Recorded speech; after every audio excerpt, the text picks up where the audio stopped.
So ఒక పెద్ద comedy thing చెప్తాను, లైక్ అంటే డిఫరెన్స్ కాదు, చూడండి వినండి. ఫస్ట్ ఆఫ్ ఆల్ నాకు మా డాడీకి చెప్తా, ఎప్పుడైనా ఇంటికి పోవాలనుకున్నప్పుడు కాల్ చేసి, డాడీ బస్సుకి డబ్బులు లేవు, డబ్బులు అంటే మా నాన్న కాల్ ఎత్తి బస్ ఫేర్కి లేవా, సరే వేస్తున్నా చూడు బస్ ఫేర్కి అని అంటారు.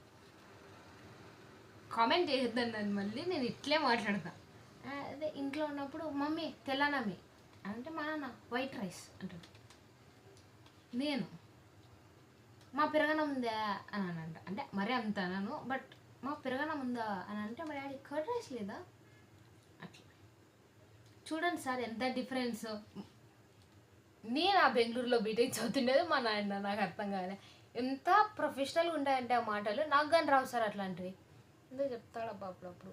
ఈ పదాలు వింటేనే కొంచెం భయం వేస్తుంటుంది అప్పుడప్పుడు. Bus fair, white rice, curd rice, నేను తెల్లన్నం పెరగన్నం, బస్ డబ్బులు లేవు ఇట్లుంటుంది.